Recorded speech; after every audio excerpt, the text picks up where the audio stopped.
sebelum ini kita ada kelas tambahan mesti pada yang mengambil peperiksaan.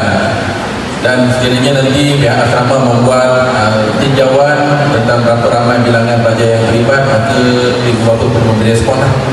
Maksudnya kalau sekiranya ada bayaran tambahan. Namun itu polisi itu akan diteruskan oleh pengambil yang baru.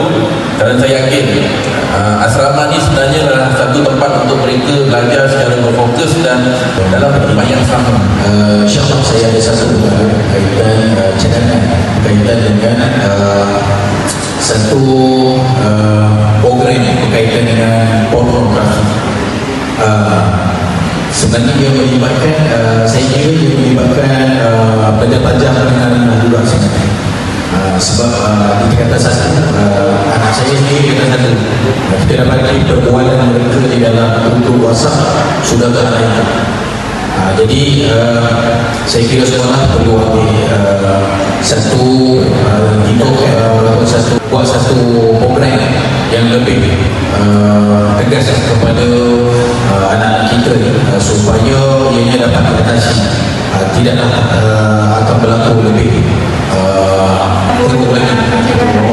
Dengan kaunseling kita memang ada slot dan ada program-program sekolah tertentu.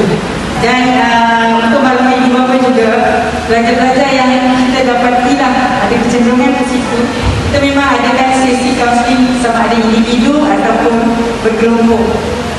Jadi langkah pencegahan memang kita dapat seawal tingkatan 1 lah. Sebab program kita ada bermula Januari hingga Disember. Dan mana-mana yang kita dapati ada kecenderungan melalui contoh perbuatan, perkataan lisan dan sebagainya, kita memang dah touch personal, kita panggil untuk sesi.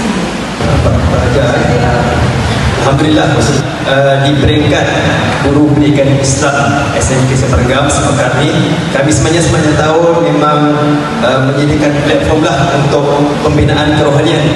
Setiap hari Khamis masa pertama kita panggil waktu sumur setiap unggul murid. Jadi pengisiannya memang kita isi dengan antara yang terkini lah program Malaysia Madani iaitu hadis 40. Kalau tuan-tuan baca hadis 40 tu memang kita relatekan dengan isu-isu semasa.